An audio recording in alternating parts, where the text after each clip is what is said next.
Hello everyone, मेरा नाम भरत पवार है एंड मेरा चैनल का नाम है bio simplified with Bharat sir. और आज हम क्या पढ़ने वाले हैं, क्लास 12 का chapter 4 principles of inheritance and variation में से एक और टॉपिक पढ़ने वाले हैं, laws of Mendel. Laws of Mendel, there are 3 laws given by the Mendel: law of dominance, law of segregation and law of independent assortment. अभी laws क्या है और इनको कैसे एक्सप्लेन करना है वो मैं आपको बताता हूँ। एग्जैक्टली लॉ क्या है, देखो। Law number 1, law of dominance. What is law of dominance? Where suppose two characters are there, ठीक है, one is tall, one another is dwarf, ठीक है, उनको क्रॉस करवाया जैसे मोनोहाइब्रिड में अपन ने पढ़ा, ठीक है। और फर्स्ट जनरेशन में जो कैरेक्टर हमको दिखे वो कैरेक्टर्स कौन से कैरेक्टर्स थे? Dominant characters. Characters which are expressed in F1 generation is called dominant characters and this is called law of dominance. This is called law of dominance.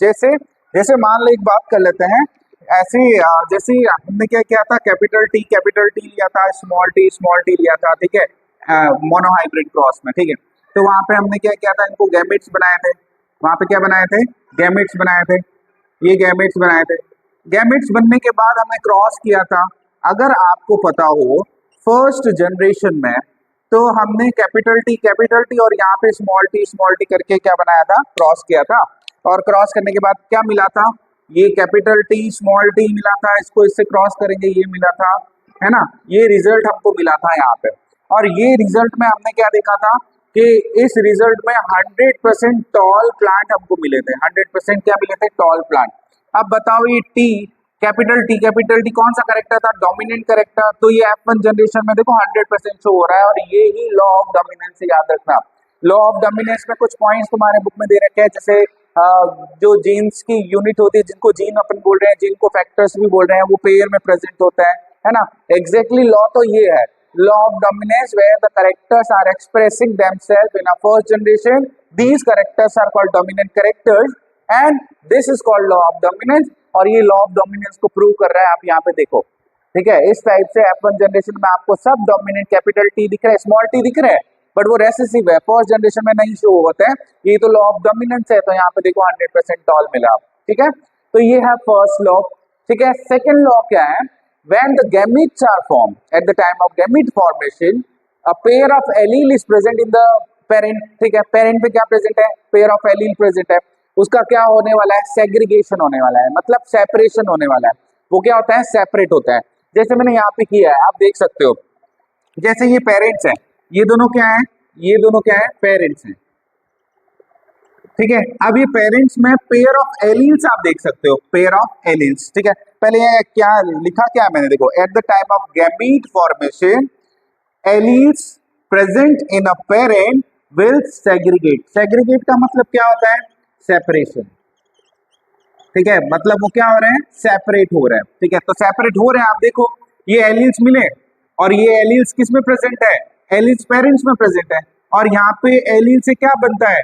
Gamete बनते हैं, ठीक है। और गैमीट बनने के टाइम ये पेयर्स क्या हो जाते हैं? सेग्रीगेट, सेपरेट हो जाते हैं।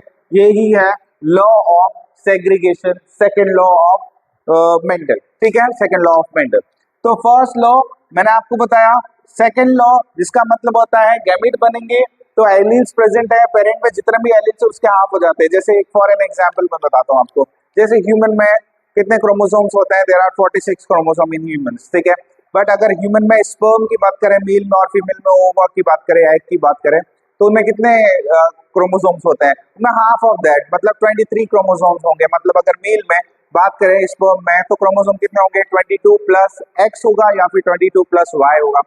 22 plus X means 23 chromosome, 22 plus Y मतलब भी 23 क्रोमोसोम्स। तो स्पर्म, दो डिफरेंट टाइप के स्पर्म होंगे और वो कितने क्रोमोसोम कैरी करेंगे? 23 क्रोमोसोम, हाफ ऑफ दैट। तो ऑर्गेनिज्म 46 कैरी कर रहा था और उसके हाफ किसमें मिलेंगे? आपको गैमेट्स में मिलेंगे। तो यहाँ पे भी तो यही है, कितने एलील्स थे?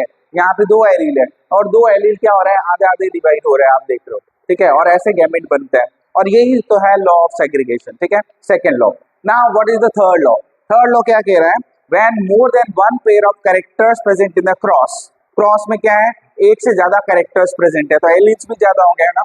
तब वो जब एक से ज्यादा प्रेजेंट होता है क्रॉस के टाइम, तो वो इंडिपेंडेंटली सेग्रीगेट होते हैं एक दूसरे से, ठीक है। एक दूसरे से इंडिपेंडेंटली क्या होते हैं? अलग होते हैं, इंडिपेंडेंटली अलग होते हैं, ठीक है। जैसे मैं एक एग्जाम्पल बताता हूँ। जैसे इस थर्ड वाले लॉ में ना आपकी बुक में डायहाइब्रिड क्रॉस का एक्सप्लेन कर रखा है। वो डायहाइब्रिड क्रॉस इस लॉ ऑफ इंडिपेंडेंट असॉर्टमेंट को बहुत अच्छे से एक्सप्लेन कर रहा है, ठीक है। Still I will tell you another thing, ठीक है, जिससे आपको ये चीज जो लिखा है मैंने वो समझ में आ जाए, फिर इसको पढ़ेंगे भी, ठीक है। देखो जैसे मान लो ये है टू पेयर ऑफ, ठीक है, करेक्टर, ठीक है। यहाँ पे ये एक हो गया और ये दो हो गया, दो पेयर ऑफ करेक्टर है, टू है, ठीक है। एक ये है और देखो एक ये है और एक ये है, ठीक है, ये दोनों साथ में। अब गैमेट्स बनाने हैं इनको, तो गैमेट्स कैसे बनेंगे? गैमेट्स कैसे बनेंगे? देखो इन दोनों को अलग कर दो, गैमेट्स बनेंगे। गैमेट्स बनने के टाइम क्या हो जाएगा? या तो ये हो जाएंगे, सेपरेशन हो जाएगा, ये दोनों अलग हो गए, और ये दोनों भी क्या हो गए? अलग हो गए। ये दोनों इस तरफ आ गए, ये इस तरफ उस तरफ चले गए, सेग्रीगेशन हुआ। अब और गैमेट्स अगर बन रहे हैं, इनसे गैमेट्स बन रहे हैं, तो गैमेट्स क्या होंगे? कैरेक्टर्स तो अलग हो गए, अब गैमेट्स बनाओ, तो गैमेट्स इनसे कैसे गैमेट्स बनेंगे?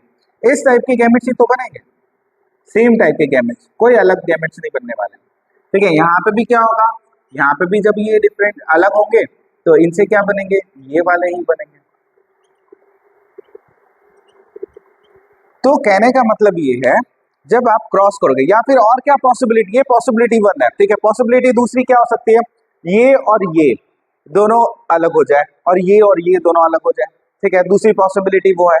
बट होगा क्या कि जब एक से ज्यादा पेयर, तो यहाँ पे है कितने पेयर? 1 और 2 पेयर है, ठीक है। या इसको ले सकते हो 1 और 2 पेयर, कैसे भी ले लो, ये 1 पेयर और ये 2 पेयर, ठीक है। तो यहाँ पे मोर देन 1 पेयर ऑफ करेक्टर्स और एलील्स आप देख सकते हो, ठीक है। ये एलील्स है, ठीक है। कितने एलील्स है यहाँ पे? This is 1 pair, this is second pair, है ना। तो ये करेक्टर्स मोर देन 1 करेक्टर के लिए है। अब ये होंगे क्या? जब क्रॉस में मोर देन 1 करेक्टर और more than 1 alleles are present होते हैं, 1 pair of alleles, more than 1 pair of alleles present होते हैं, या फैक्टर्स प्रेजेंट, तो फैक्टर्स बोल रहे हैं, ठीक है, या जीन्स बोल रहे हैं। फैक्टर्स को जीन्स भी बोल सकते हो, फैक्टर्स को जीन्स भी बोल सकते हो, और जीन्स को एलील्स भी बोल सकते हो, because allele is a form through which we are representing the gene, ठीक है। तो कंफ्यूज मत होना, मैंने यहाँ पे फैक्टर्स लिखा है, ठीक है। फैक्टर का मतलब मैं एलील या जीन की बात कर रहा हूँ। तो देखो क्या लिखा है? When more than 1 pair of character, more than 1 pair of character present in the cross, cross में प्रेजेंट है, तो क्या होगा? Factor pair independently segregate. Independently मतलब ये दोनों अलग, ठीक है, सेग्रीगेट हो गए from the other pair of factor. जैसे एक पेयर है, ये दूसरा पेयर है, तो इनसे ये अलग हो गए, इनसे ये अलग हो गए, तो इंडिपेंडेंटली अलग हो रहे हैं। उसमें हम ह्यूमंस की कुछ नहीं कर सकते हैं, that is independent, they are independent, the pair of characters or the factors are independent, they will separate accordingly। और वो कैसे सेपरेट होंगे मैंने बता दिया आपको, है ना। तो ऐसे ये तीनों लॉज आपको पता होना चाहिए। ये स्टेटमेंट्स जो इन लॉज के अंदर आपको लिखने हैं, ये इंपॉर्टेंट है। तीनों लॉज मैंने बताए और डायग्राम और एक्सप्लेनेशन के साथ, ठीक है। देखो फर्स्ट लॉ ऑफ डोमिनेंस है, characters which are express in first generation, ये फर्स्ट जनरेशन, इसमें ये एक्सप्रेस हुआ, ये कैरेक्टर डोमिनेंट कैरेक्टर है, और इसी को लॉ ऑफ डोमिनेंस बोलते हैं। सेकंड लॉ ऑफ सेग्रीगेशन, जिसमें चीजों का सेपरेट होना, तो जब गैमेट बनेंगे तो एलील्स प्रेजेंट है पेरेंट में, वो क्या हो जाएंगे? सेग्रीगेट हो जाएंगे, अलग हो जाएंगे, जैसे आप ये एलील्स है और ये सेग्रीगेट हो गए। थर्ड है जब एक से ज्यादा pair of alleles are present in a parent और कैरेक्टर, पेरेंट में एक से ज्यादा एलील्स प्रेजेंट होते हैं ना, तो वो इंडिपेंडेंटली क्या हो जाता है? सेग्रीगेट हो जाता है। जैसा आप देख सकते हो, जैसे ये पेयर है, कितने पेयर है? 2 है, ये अलग हो गया इजीली, ये अलग हो गया, इंडिपेंडेंटली अलग हो गया, आगे जाके गैमेट्स बनाए, कोई दिक्कत नहीं, ठीक है। तो इसी को बोलते हैं लॉ ऑफ इंडिपेंडेंट असॉर्टमेंट।